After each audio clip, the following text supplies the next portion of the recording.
தேவனுடைய நாமத்திற்கு மகிமை உண்டாகட்டும். இன்று தேவனுடைய வார்த்தையினுடைய தலைப்பு, நான் உலகத்திற்கு ஒளியாயிருக்கிறேன் என்ற தலைப்பு. இன்று தேவனுடைய வார்த்தையினுடைய தலைப்பு, நான் உலகத்திற்கு ஒளியாயிருக்கிறேன் என்ற தலைப்பு. இயேசு கிறிஸ்து உலகத்துக்கு ஒளியாக இருக்காருன்னா நமக்கு என்ன, அதில் நமக்கு என்ன பிரயோஜனம்? அவர் ஒளியாக இருக்கார், அதில் எந்த சந்தேகம் கிடையாது.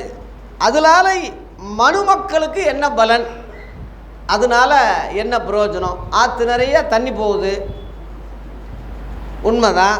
நமக்கு என்ன பிரயோஜனம்? போய் குளித்தா தானே, தண்ணி எடுத்துகிட்டு வந்தால் தானே, அங்கே மீன் பிடிச்சா தானே. அதுபோல் இயேசு கிறிஸ்து உலகத்திற்கு ஒளியாக இருக்காருன்னா மனுமக்களுக்கு அதனால் என்ன பிரயோஜனம் என்ற அந்த கேள்விக்கு ஒரு 5 விதமான காரியங்களை சுருக்கமாக சொல்லி நான் அந்த நம்ம நேரத்துக்குள்ளே நான் முடிக்க போகிறேன். முதலாவதாக யோவான் 8ஆம் அதிகாரம் 12ஆம் வசனத்திலே அந்த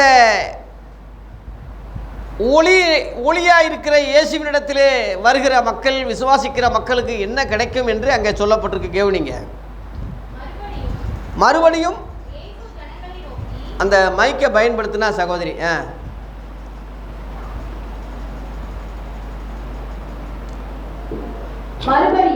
மறுபடியும் இயேசு ஜனங்களை நோக்கி, நான் உலகத்திற்கு ஒளியாயிருக்கிறேன், என்னை பின்பற்றுகிறவன் இருளில் நடவாமல் ஜீவ ஒளியை அடைந்திருப்பான் என்றார். இந்த வசனத்தில் 2 நன்மைகள் இருக்கு மனுமக்களுக்கு. கவனிங்க. நான் உலகத்திற்கு ஒளியாக இருக்கிறேன், ஜனங்களை நோக்கி சொல்கிறார். எல்லா ஜனங்கள்லாம் உலகத்தில் உள்ள எல்லா மக்களும் தான், ஜாதி மதம் வித்தியாசம் கிடையாது, எந்த இனம் எந்த இதுவும் கிடையாது. நான் யூதருக்கு ஒளியாக வந்தேன்னு அங்கே சொல்லலை, இஸ்ரேல் ஜனங்களுக்கு தான் ஒளியாக வந்தேன்னு அங்கே சொல்லலை. என்ன சொல்கிறார்? உலகத்திற்கு நான் ஒளியாக இருக்கிறேன். அல்லேலூயா. முழு உலகத்துக்கு நான் ஒளியாக இருக்கிறேன். அதனால் மக்களுக்கு என்ன பலன்னா, அவரை பின்பற்றுகிற மக்கள் இருளில் நடக்க மாட்டாங்க. 2வது, ஜீவ ஒளியை அடைந்திருப்பார்கள். அல்லேலூயா. இந்த உலகத்தில் உள்ளதெல்லாம் பொய்யான ஒளி. இப்போ இந்த டியூப் லைட்டு ஒளியாக தான் இருக்குது. கரண்ட் போயிட்டு அது அமர்ந்துடும், அல்லது நம்ம சுவிட்சை ஆஃப் பண்ணிட்டோம்னா அமர்ந்துடும். இயேசு கிறிஸ்து ஒளியாக இருக்காருன்னா அவர் நேற்றும் இன்றும் என்றுமே ஒளியாக இருக்கார். உலகத்தின் முடிவு வரைந்தும் சகல நாட்களிலும் அவர் ஒளியாக தான் இருக்கார். அவரில் எந்த வகையிலும் இருள் கிடையாது. அவரை மக்கள் பின்பற்றும் போது அவன் இருளிலிருந்து விலகிறான், ஜீவ ஒளியை அடைகிறான். அல்லேலூயா. இப்படி ஒரு பாக்கியம் எந்த ஜாதிக்கும் கிடையாது. உலகத்தில் எந்த மனுமக்களுக்கும் இந்த பாக்கியம் கிடையாது. உலகத்தில் உள்ள எல்லா மதத்துக்கும் இந்த பாக்கியம் கிடையாது என்ற காரியங்களை தயவு செய்து புரிந்து கொண்டு, ஏதோ அவங்க சொன்னாங்க வந்தோம், இயேசு வெளிநாட்டு கடவுள், வெள்ளைக்காரங்க சாமி, ஏதோ அவங்க சொன்னாங்க வந்தாங்கன்னு இப்படி நம்ம குறுகின வட்டத்தில் நினைக்காம, ஒரு உலகத்திற்கே ஒளியாக இருக்கிறார். அந்த ஒளியினிடத்திலே வந்த நாம் இருளில் நடக்காமல் ஜீவ ஒளியை அடையக்கூடிய ஒரு பாக்கியத்தை வந்த மக்களாகி நமக்கு இந்த பலன் கிடைச்சிருக்கு. அல்லேலூயா. 2வதாக, இந்த ஒளியினிடத்தில் வருகிற மக்களுக்கு என்ன பலன்? 2வதாக லூக்கா 2ஆம் அதிகாரத்திலே 30ஆம் வசனத்தை படிங்க.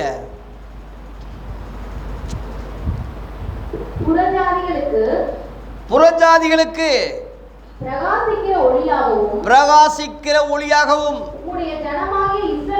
உம்முடைய ஜனமாகிய இஸ்ரவேலுக்கு மகிமையாகவும் இயேசு வந்தார். 2வது பாயிண்ட், புறஜாதிகளுக்கு எப்படி இருக்காரு? பிரகாசிக்கிற ஒளியாக இருக்கிறார். அந்த ஒளி தான் உலகத்தில் வந்து எந்த மனுஷனையும் பிரகாசிப்பிக்கிற மெய்யான ஒளி என்று நம்முடைய சபைக்கே அந்த பேர் வைத்து பல ஆண்டு காலமாக அந்த வசனங்களை மையமாக வைத்து நம்ம இயங்கிக்கிட்டு இருக்கிறோம். யோவான் 1:9 அந்த வசனம் இருக்குது. ஆனால் அதுக்கு முன்னாடி அந்த வசனம் ஏன் சொல்லப்பட்டிருக்கு, எதுக்காக சொல்லப்பட்டிருக்கு, அது சொன்னவங்க யார், சொல்லப்பட்ட அந்த நபர் யாருன்னு சொல்லி அழகாக அருமையாக யோவான் 1 விளக்கப்பட்டிருக்கிறது. ஆதியிலே வார்த்தை இருந்தது, அந்த வார்த்தை தேவனிடத்தில் இருந்தது, அந்த வார்த்தை தேவனாக இருந்தது. தேவனாக இருந்ததுன்னு அந்த ஒரு வார்த்தையை பிடிச்சிக்கிட்டு இயேசு தான் தேவன், இயேசு தான் தேவன் சொல்லி அப்படி ஒரு முடிவுக்கு வந்துடுறாங்க. இயேசுவை தேவன் சொல்லலாம், தப்பு இல்லை. ஆனால் 2ஆம் வசனத்தில் என்ன போட்டிருக்குன்னா, அவர் ஆதியிலே தேவனோடு, அது மட்டும் ஜூ பண்ணி காட்டிருக்காங்க பாருங்கள். அது ஒரு வரிக்கு மட்டும் ஒரு வசனம் நம்பர் போட்டிருக்காங்க பாருங்கள். அது முக்கியமானதுன்னு அர்த்தம்.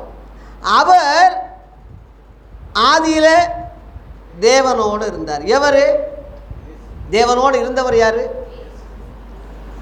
ஐயா என்னோடு இருக்கார் இன்னும் வச்சுக்கோங்களேன். அவர் என்னோடு இருக்கிறதுனால நான் தான் அவரா?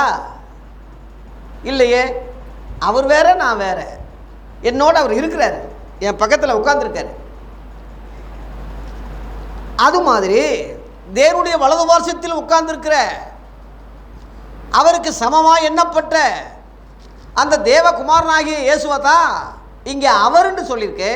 அவர் தேவனோடு இருந்ததுனால தேவனாக இருந்தார், தேவனாக இருந்தது. தேவன் இல்லை, தேவனா. இப்போ கடவுளாக என்னை காப்பாற்றிட்டீங்க அப்படி சொல்கிறாங்கல்ல, கடவுளா? அவர் கடவுளா? அந்த மாதிரி கடவுள் மாதிரி தான். அந்த புரிதல் அநேகருக்கு தெரியாதனால தான் ஒன்லி ஜீசஸ் சபை உற்பத்தியாகி எல்லாம் ஒரு ஆள் தான் சொல்லி அப்படி போயிடுறாங்க. வேதம் அப்படி சொல்லலை. வேதம் என்ன சொல்லுதோ அதான் நம்ம தவிர ஒருத்தன் கருத்து நல்லா இருக்கிறதுனால நம்ம பின்பற்றி போக முடியாது. ஆகவே 3ஆம் வசனத்தில் சகலமும் அவர் மூலமாய் உண்டாயிற்று. எவர் மூலமாக? இந்த இயேசு கிறிஸ்து மூலமாக தான் உண்டாயிற்று. உண்டானதொன்று அவராலே அல்லாமல் உண்டாகவில்லை, சகலமும் அவரால் தான் உண்டாச்சு. அப்படின்னா அது அர்த்தம் என்னென்னா, இந்த கட்டடம் கட்டும்போது நான் யாரை பயன்படுத்துகிறேன்? கொத்தனாரை பயன்படுத்துகிறேன். இந்த கட்டடம் முழுவதும் கொத்தனாராலே உண்டாக்கப்பட்டது, கொத்தனார் இல்லாமல் உண்டாகலை. அந்த அர்த்தம்தான். நான் ஓனராக இருக்கேன், நான் தலைமைத்துவமாக இருக்கிறேன். அதுபோல் தேவன் வார்த்தையினால தான் சகலத்தையும் படைத்தார். அந்த வார்த்தை தான் இயேசு.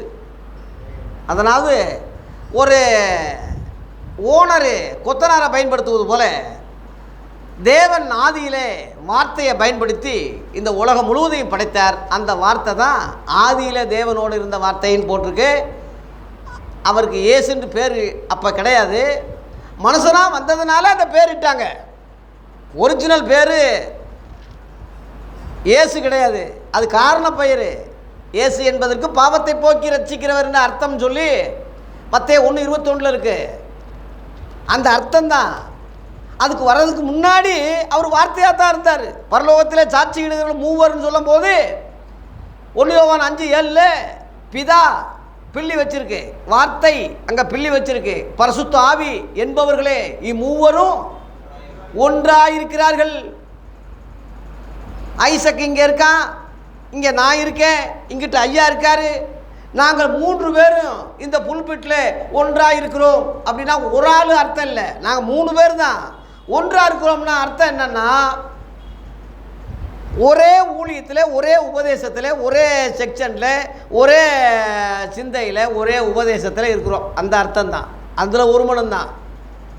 அந்த இதை புரிஞ்சுக்கிங்க. ஆகவே தேவ பிள்ளைகளே, அவர் மூலமாக சகலமும், இந்த உலகம் முழுவதும் அவர் மூலமாய் உண்டாயிற்று. ஆனால் உலகம் அதை அறியலேன்னு இருக்கு.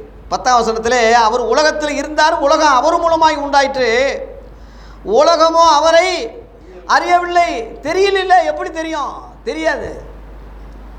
அப்புறம் பாருங்க 4ஆம் வசனத்தில் இந்த ஒளி என்ற பேர் இயேசுவுக்கு எப்படி வந்ததுன்னு போட்டிருக்கு. அவருக்குள் ஜீவன் இருந்தது, அந்த ஜீவன் மனுஷருக்கு ஒளியாக இருந்தது. அவருக்குள் ஜீவன் இருந்தது. ஜீவனுள்ள தேவன் சொல்கிறது தேவன் தான். அவர் ஜீவனுடையவராக இருப்பது போல இவரையும் ஜீவனுடையவராக அவர் ஆக்கியிருக்காருன்னு இவரே சொல்கிறார் எனக்கு, நமக்கு. யோவான் 5:22 பாருங்க. இதெல்லாம் நமக்கு எப்படி தெரியும்? வசனம் படிக்க போய் தான் தெரியுது. மற்றபடி எவனோ சொல்லி கொடுத்து இது விளக்க முடியாது. நானும் முழுசாக கரெக்டாக விளக்கிட்டேன்னு சொல்ல முடியாது. இது ரொம்ப ரகசியம். பாருங்க.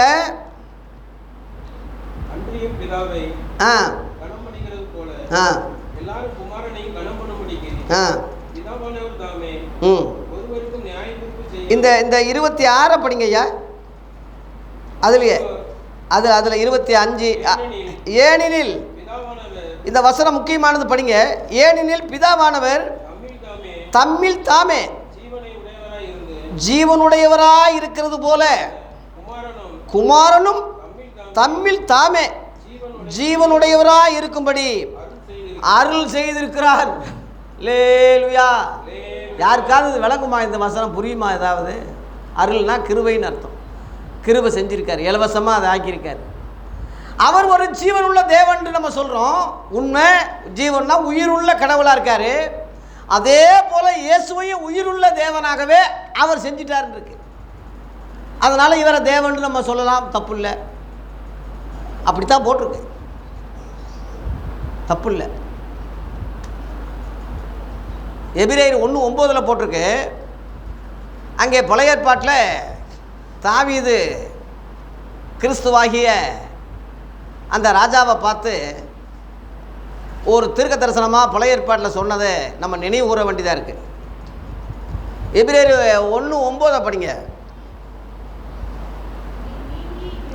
நீர் நீதியை விரும்பி அக்கிரமத்தை நீர் வெறுத்திருக்கிறீர், ஆதலால் தேவனே உம்முடைய தேவன். இந்த வசனத்தை கவனிங்க.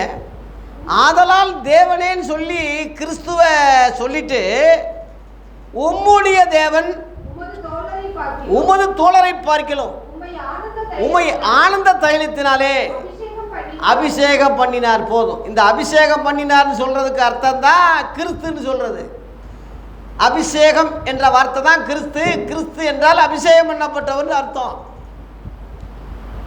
என்னுடைய ராஜாவை நான் சியோனிலே அபிஷேகம் பண்ணி வச்சேன்னு சொல்லி சங்கீதம் 2:6 இருக்கு.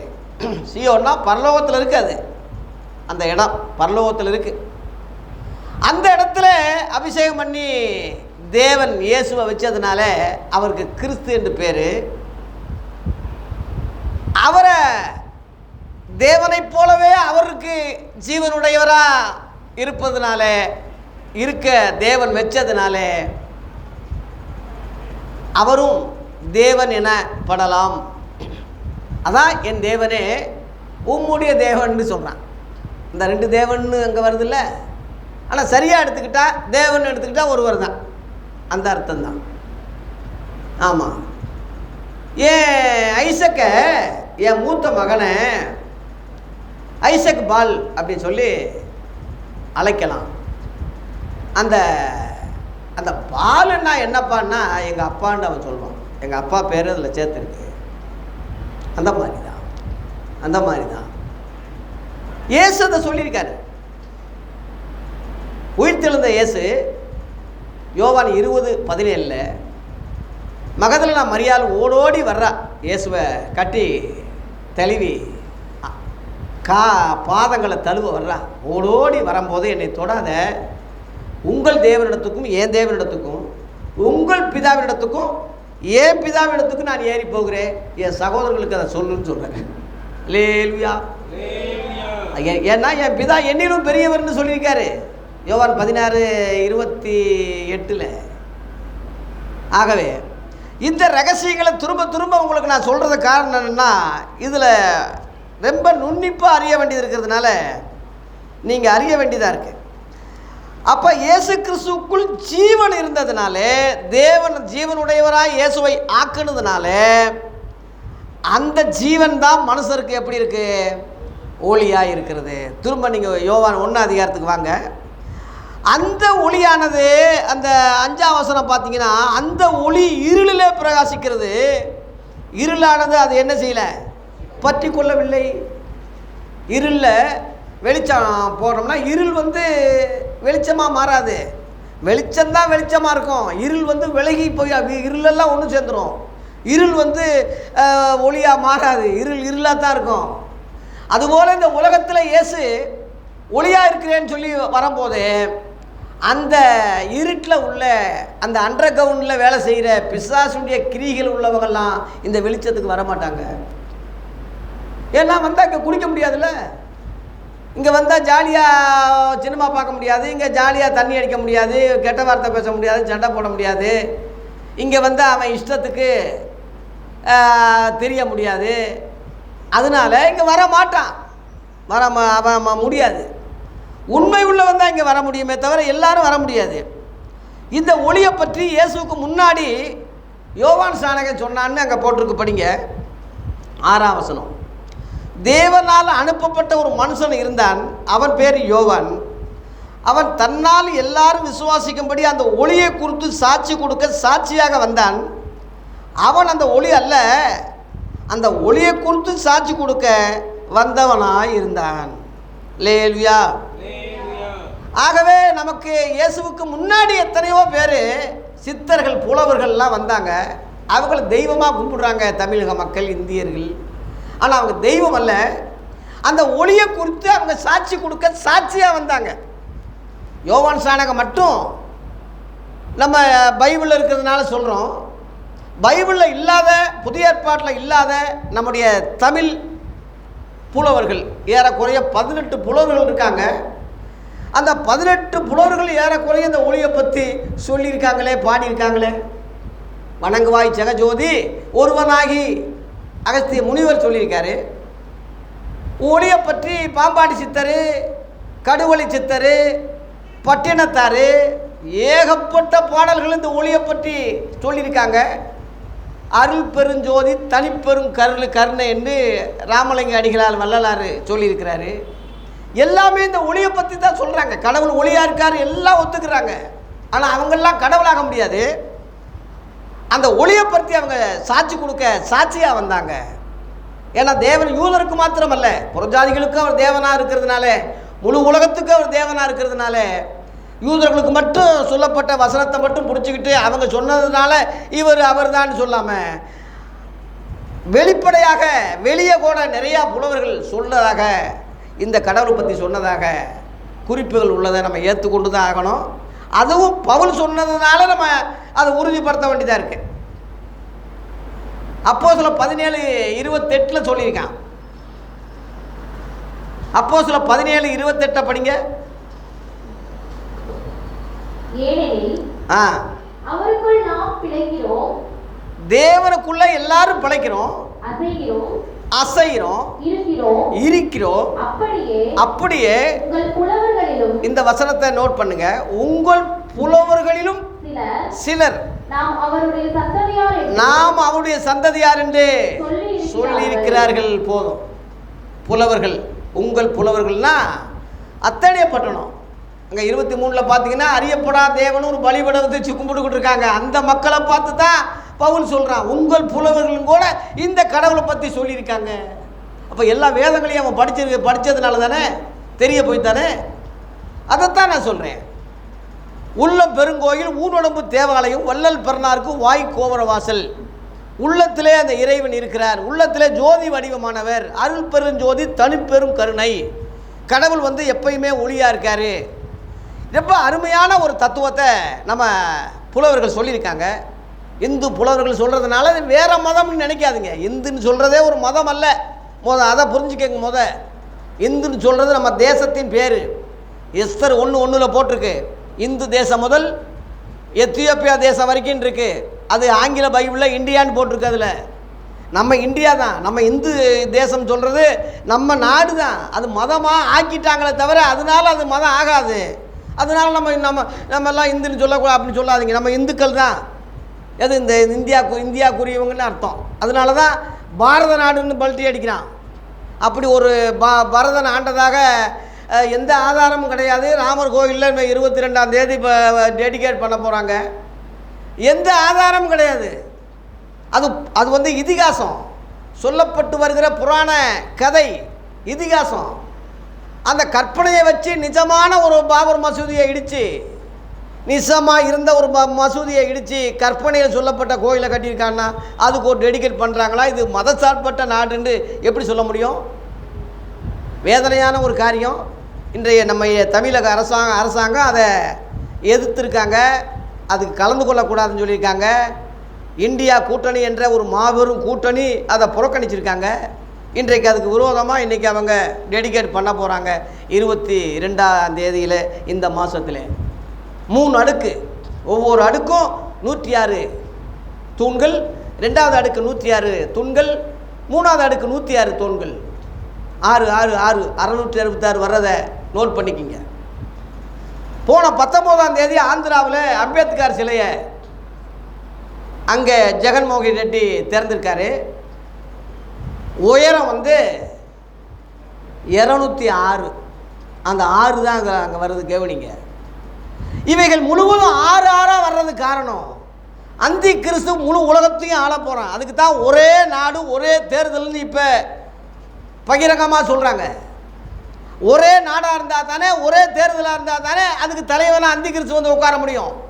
அந்தி கிறிஸ்துவுக்கு ஆதரவாக 666 இலக்கு அன்ற கவுண்டிலே செயல்படுறது என்பதை கவனிங்க. ஆகவே இவைகளெல்லாம் வானமும் பூமி ஒளிந்து போனாலும் வசனங்கள் ஒளிந்து போகாது. இது ஞானமுள்ள மனதான் அது விளங்கும். புத்தி உள்ளவன் தான் கணக்கு பார்ப்பான் இருக்கு. இது எப்படி இப்படி சொல்கிறீங்கன்னா, புத்தி உள்ளவன் தான்டா கணக்கு பார்ப்பான், ஞானமுள்ள மனம் தாண்டா விளங்கும்னு போட்டிருக்கு. அதனுடைய இலக்கம், மிருகத்தினுடைய இலக்கம் 666 தெளிவாக போட்டிருக்கு. ஆகவே கோயிலில் கடவுள் இருக்கிறது இல்லை. இப்போ நம்ம ஒரு சபை இருக்கோம், மக்கள் கூடுறதுக்காக ஒரு சபை இருக்கே தவிர இந்த சிலுவைக்குள்ளே நுழைஞ்சிக்கிட்டா இருக்கார் ஆண்டவர். நம்முடைய தேவன் பரலோகத்தில் இருக்கிறார். இயேசு அப்படித்தான் கற்றுக் கொடுத்தார். இயேசு பரமண்டல ஜபத்தை கற்றுக் கொடுக்கும்போது எருசலேம் ஆணை இருந்துச்சு. எருசலேமை பார்த்து தானியேல் மாதிரி கும்பிடுங்கடான்னு இங்கே பார்த்து கும்பிடுங்கடான்னு சொல்லலை. தன் கண்களை வானத்துக்கு ஏறெடுத்து பரமண்டலங்கள் உள்ள எங்கள் பிதாவே என்று தான் கற்றுக் கொடுத்தார் தவிர எருசலேமை பார்த்து கும்பிடுங்கடான்னு சொல்லி பழைய ஏற்பாட்டுக்காரன் மாதிரி இயேசு சொல்லலை. லேலுயா, நமக்கு மாடல் இயேசு. அவர் தான் கோல் மாடல். அவர் தான் நம்ம பின்பற்றணும். மற்ற மனுஷர்கள் வந்து ஏதோ ஒரு அளவில் குறைச்சி இருப்பாங்க. இப்போ இந்த லைட்டு வெளிச்சமாக இருக்குது, இந்த பவர் போட்டிருக்காரு வெளிச்சமாக இருக்குது. சூரியனோட ஒப்பிட முடியுமா? சூரிய ஒளியோடு ஒப்பிட முடியுமா? இதுவும் ஒளி தான். அந்த ஒளியோடு ஒப்பிட முடியுமா? சித்தர்கள்லாம் ஒளியை பற்றி சொல்லியிருக்காங்க, அதனால் அவங்க ஒளியாக முடியுமா? புலவர்கள்லாம் சொல்லியிருக்காங்க, அதுக்காக அவங்க கும்பிட முடியுமா? கும்பிட முடியாது. ஞான தீபம் என்ற ஒரு புஸ்தகத்தில் சாமி விவேகானந்தர் மிக அருமையாக இயேசுடைய காரியங்களை அங்கே ஞான தீப சுடர்ன்னு சொல்லி அதிகமாக அந்த ஒளியை பற்றி, இயேசுவை பற்றி அதிகமாக எழுதியிருக்கிறார் அந்த அந்த சன்னியாச்சி. ஆகவே எல்லா புலவர்களும் எல்லா ஆள்களும் நீங்கள் என்ன பார்த்தீங்கன்னா கடைசியில் இந்த இயேசுக்கிட்ட தான் வரணும். அர்த்தமுள்ள இந்து மதம் கண்ணதாசன் எழுதினார். கடைசியில் அவர் ஆராய்ச்சி பண்ணி கடைசியில் இந்த இயேசு தான் இந்த அர்த்தத்துக்குரியவர், என்னும் எழுத்தமெல்லாம் இந்த இயேசுவே, இவர் மறுபடியும் வருவார், இவர் எல்லாம் நம்புவோமாகன்னு சொல்லி இயேசு காவியத்தை குடிக்காமல் எழுதின புக்கு அதுதான். இயேசு காவியத்தை எழுதி அவர் வந்து கடைசியில் நிறைவு செஞ்சார். எப்பொருள் யார் யார் வாய் கேட்பினும் அப்பொருள் மெய்ப்பொருள் காண்பது தான் அறிவே தவிர எல்லாத்தையும் பின்பற்ற போக முடியாது. ஆகவே என்னை பின்பற்றுகிறவன் இருளில் நடவாமல் ஜீவ ஒளியை அடைந்திருப்பான் என்று இயேசு புறஜாதிகளுக்கு பிரகாசிக்கிற ஒளியாக வந்தார். யோவான் 1:9 அதான் சொல்லப்பட்டிருக்கு. உலகத்திலே வந்து எந்த மனுஷனையும் பிரகாசிப்பிக்கிற ஒளியே அந்த மெய்யான ஒளி. எத்தனை புலவர்கள் சொன்னாங்களோ, எத்தனை சித்தர்கள் பாடினாங்களோ, எத்தனை தீர்க்கதரிசிகள் சொன்னாங்களோ, அத்தனை இந்த இயேசு கிறிஸ்துவாகிய இந்த மெய்யான ஒளியை பற்றி தான் சொன்னாங்களே தவிர பொய்யான ஒளியை பற்றி சொல்லலை. லேலுயா.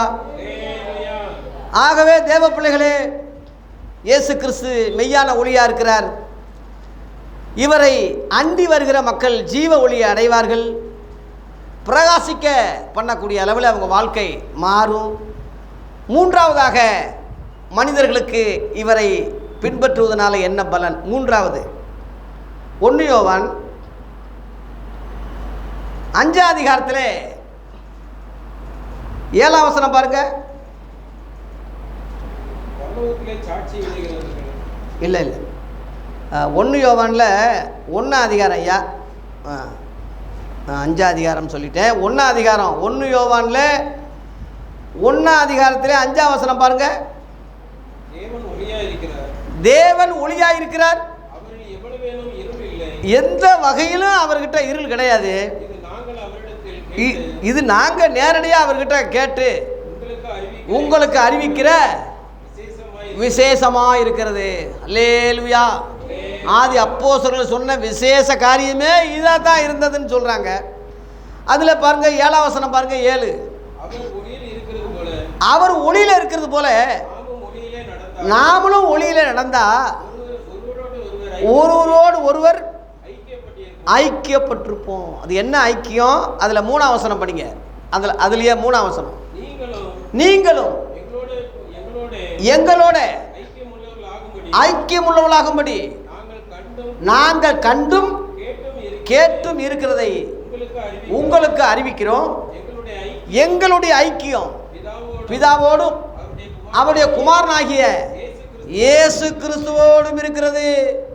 அல்லேலூயா.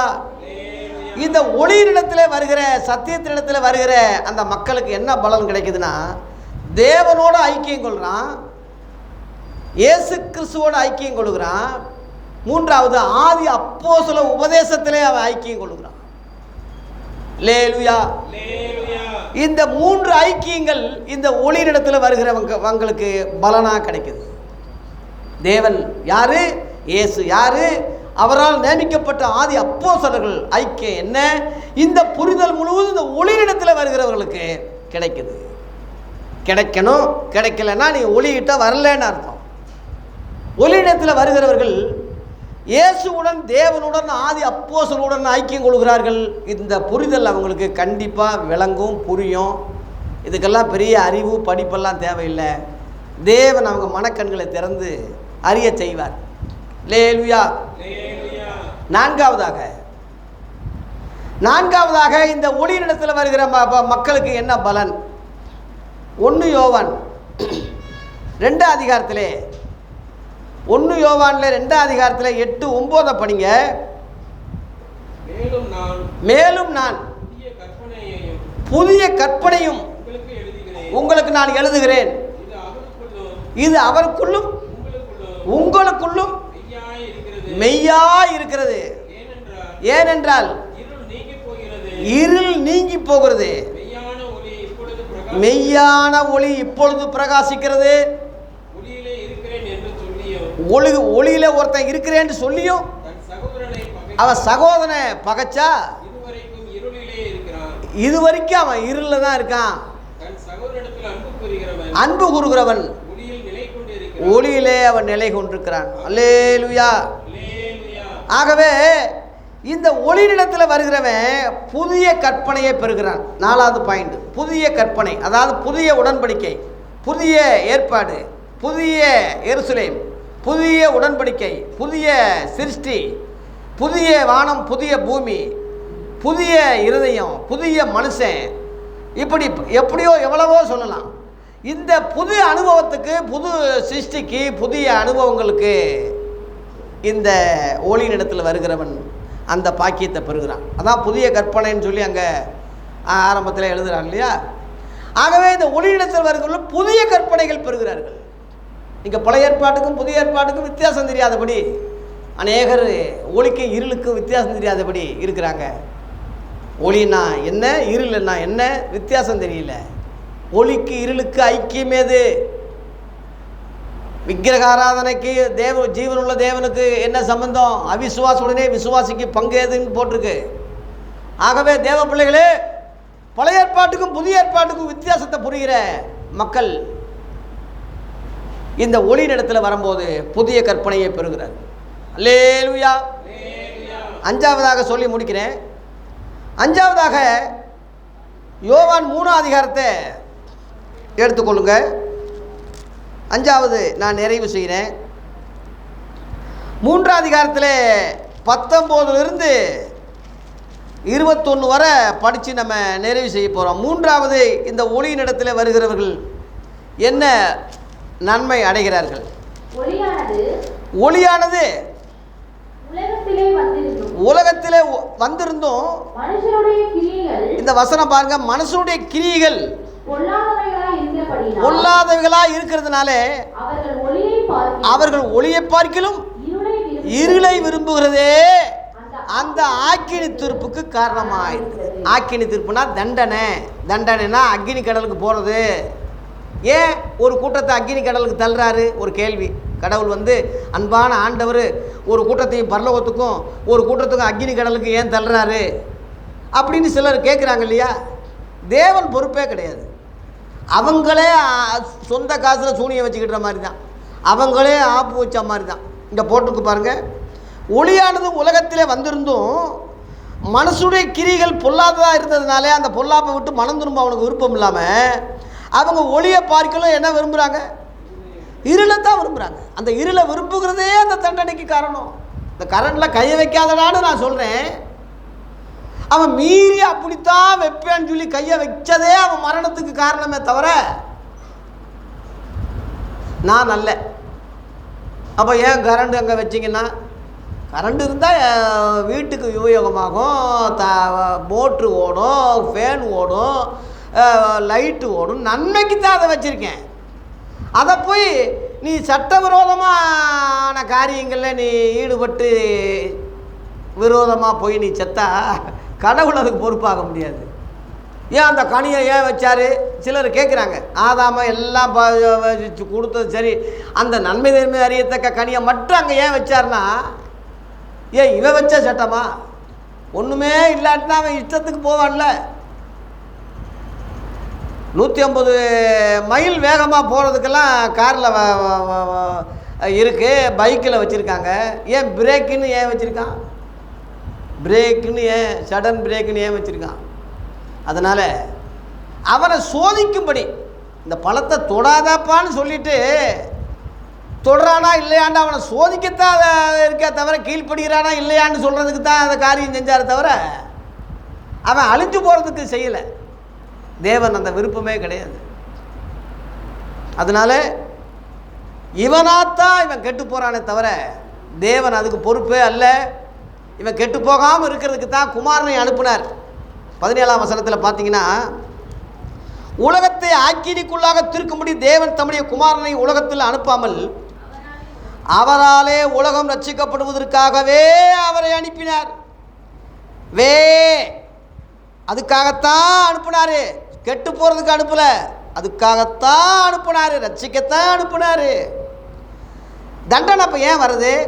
18, அவரை விசுவாசிக்கிறவன் ஆக்கினிக்குள்ளாக தீர்க்கப்படான், விசுவாசியாதவரோ தேவனுடைய ஒரே பேரான குமாரனுடைய நாமத்தில் விசுவாசம் உள்ளவனாய் இராதபடினால் அவன் ஆக்கினி தீர்ப்புக்கு உட்பட்டது ஆயிற்றுன்னே இருக்கு. அப்போ நம்புறது நம்பாதது அவனுடைய சுயாதீனத்தை பொறுத்து. அந்த சுயாதீனத்தை கூட பறித்து அவனை ரிமோட் கண்ட்ரோல் மாதிரி, அவனை கம்ப்யூட்டர் மனுஷன் மாதிரி படைக்கிறது தெரியாத ஆண்டவருக்கு. அப்படின்னா அது என்ன மனுஷனாவே? அவன் ஒரு கருவி தானே, அது ஒரு பிம்பம் தானே. அப்படி கடவுள் படைச்சிட்டு நான் கட்டிக்காரன், நான் தான் கடவுள்னு சொல்லி அவர் மேன்மை பாராட்ட முடியாது. தேவன் ஜீவனுடையவராக இருப்பது போல இயேசுவையும் ஜீவனுடையவராக ஆக்கிட்டாரு. ஆனாலும் இந்த இயேசு கடைசி வரைக்கும் மரண வரையும் உண்மையாக இருந்தார், இப்போ உண்மையாக தான் இருக்கார். அப்படி இருப்பார் தானே அவர் நினைச்சாரு, எல்லாரையும் சுயாதீனத்தை கொடுத்தாரு. தம்மை போல தமது சாயலாக படைத்த மனிதனுக்கு எல்லா சலுகைகளும் கொடுத்தாரு. அதில் பிசாசானவன் சொல்படி கேட்டு அவன் கெட்டு போகிறான்னு என்ன செய்ய முடியும்? அவன் சுயாதீனத்தை கெட்டு போகலாம். சாப்பிடாதேன்னா சாப்பிட முடியும். அந்த அர்த்தத்துக்கு தான் சார், அந்த அர்த்தம் தான் அது. சுயாதீனத்தை கொடுத்தாரு. அதனால் அவர் நல்லவர், அவர் ரொம்ப நேர்மை உள்ளவர், நீதி உள்ளவர். மனுஷனை கரெக்டாக தான் படைச்சிருக்கார், நல்லா தான் கொடுத்துருக்கார். நல்லது கெட்டது அவன் கையில் இருக்குது. மகனே வாழ்வு உன் கையில் அப்படின்னு சொல்கிறாங்கல்ல, நீ தான் நீ பைத்தியக்காரனாக முடியும், நல்லவனாக முடியும், கஞ்சா அடிக்கிறவனாக இருக்க முடியும், சன்மார்க்கனாக இருக்க முடியும், நல்லவனாக இருக்க முடியும். +2 படிச்சுட்டா ஒருத்தன் டாக்டராக போகலாம், போலீஸாக போகலாம், வக்கீலாக போகலாம், இன்ஜினியராக போகலாம். எப்படினாலும் +2க்கு அடுத்து அவன் என்ன நினைக்கிறானோ அதில் போகலாம். அது அவனுடைய உரிமை. அந்த மாதிரி தான் ஒரு மனுஷன் வாழவும் முடியும், சாகவும் முடியும், பரலோகத்துக்கு போக முடியும், நரகத்துக்கும் போக முடியும், விடுதலையாக முடியும், ஆக்கினிக்கு தீர்ப்புக்கு அவனே ஆப்பு வைக்கிறதும் உண்டு, முடியும். உன் கையில் தாண்டா. அதான் ஆண்டவர் சொன்னார், உன் விசுவாசம் உன்னை ரட்சிக்கும்னு சொன்னார். உனக்குள்ள அந்த விசுவாசம் தான் உன்னை ரட்சிக்கும். உன் அவிசுவாசமே மூழ்கடித்தது தண்ணியில், உன் விசுவாசமே நடக்க செய்தது. ரெண்டுமே உங்ககிட்ட தான் இருக்கு. அல்லேலூயா. அடுத்து பாருங்க, யோவான் 3ஆம் அதிகாரத்திலே 20 பொல்லாங்கு செய்கிற எவனும் ஒளியை பகைக்கிறான், தன் கிரியைகள் கண்டிக்கப்படாதபடி ஒளியினிடத்தில் வராது. இந்த சபைக்கே சில ஆள் வராமல் போகிறதுக்கான தான். எதுக்குடா வம்பு? கடிந்து பேசுகிறாரு, ரொம்ப கடிஞ்சு பேசுகிறாரு, இதெல்லாம் சகிக்க முடியாது. வராமல் இருக்கிறான் சபைக்கு. சில ஆளுங்க ஓடி போகிறதுக்கு நான் எத்தனையோ பேரை வழிகட்டாயமாக அன்பாக பேசி கூப்பிட்டாலும் ஏதோ கேள பையனாக இருப்பான்னு போல் நினச்சி பழகுறாங்க. கொஞ்சம் விவரமாக சத்தியம் சொல்கிறதுனால இங்கே நமக்கு வராதுன்னு சொல்லி அதுக்காக தான் அதை பற்றி நான் கவலைப்படுறதே இல்லை. ஏன்னா அவன் பொல்லாங்கு செய்கிறான். 21 சத்தியத்தின்படி செய்கிறவனோ தன் கிரிகள் தேவனுக்குள்ளாக செய்யப்படுகிறது ஒளியாகும்படிக்கு எங்கே வர்றான்? ஒளியினிடத்தில் வருகிறான். அவனிடத்திலே இடர் இல்லை. அல்லேலூயா. சத்தியம் உள்ளவனா உண்மை உள்ளவன் நம்ம சபைக்கு வருவான். உண்மை உள்ள சத்தியம் உள்ள ஒரு யதார்த்தவாதி, உண்மையாய் தேவனை சேவிக்கிறவன். அவன் கல்லறையை பார்க்க மாட்டான், சலுகையை பார்க்க மாட்டான், ஏதாவது அரிசி கொடுப்பாரா, உதவி செய்வாரா, அதை கொடுப்பாரா, இதை பார்க்க மாட்டான். சத்தியத்துக்காக வருவாங்க, உபதேசத்துக்காக வருவாங்க. இயேசு ஒரு ஆண்டி பண்டாரம், சன்னியாசி, பணக்காரரும் கிடையாது, ஒன்றுமே இல்லை. உலகமே அவரை பின்பற்றி போனது காரணம் என்னென்னா அவர் சத்தியம் உள்ளவராக இருந்தார். சத்தியத்தை குறித்து சாட்சி கொடுக்க நான் பிறந்தேன், இதற்காகவே உலகத்துக்கு வந்தேன். சத்தியவான் எவனோ என் சத்தம் கேட்கிறான்னு சொன்னார். அல்லேலூயா. ஆகவே இந்த சத்தியம் அவனை விடுதலையாக்கும். சத்தியத்தை கை கொண்டவர்கள் நீதி உள்ள ஜாதி உள்ளே பிரவேசிப்புக்கு வாசலை பரலோகத்தில் வாசல் திறக்கும். இத்தனையும் இந்த சத்தியத்தின்படி நடக்கிறவன் தான். ஆகவே தேவ பிள்ளைகளே, இந்த சத்தியத்திலே யாதொரு இடல் கிடையாது. 21 யோவான் 3:21 திரும்ப படிக்கிறேன். சத்தியத்தின்படி செய்கிறவனோ தன் கிரிகள் தேவனுக்குள்ளாக செய்யப்படுவது ஒளியாகும்படிக்கு எங்கே வர்றான்? ஒளியினிடத்தில் வருகிறான். அதனால் இந்த ஒளியினிடத்தில் வருகிறவர்களுக்கு என்னென்ன கிருபை கிடைக்கும்? ஜீவ ஒளியை அடைவான், பிரகாசிக்க செய்வான், தேவனுடன் இயேசுவுடன் ஆதி அப்போஸ்தலருடன் ஐக்கியம் கொள்வான், புதிய கற்பனைகள் புதிய வெளிச்சங்கள் பெறுவான், சத்தியத்தின்படி நடப்பான். இந்த 5 விதமான பாக்கியத்தை இந்த ஒளியாகிய இயேசுவினிடத்தில் வருகிறவர்களுக்கு 5 பாக்கியம் கிடைக்குது. தேவன் தாமே இந்த செய்தியின் மூலமாக கேட்குற தேவ பிள்ளைகள் இந்த 5 விதமான ஆசீர்வாதங்களை இந்த புத்தாண்டில் பெற்று ஒளியினிடத்திலிருந்து கிருபைகளை பெற்று சத்தியத்தை பெற்று உலகத்துக்கு வெளிச்சமாய் இருப்போமாக. அல்லேலூயா. கர்த்தர் நம்மை ஆசீர்வதிப்பாராக. நன்றி.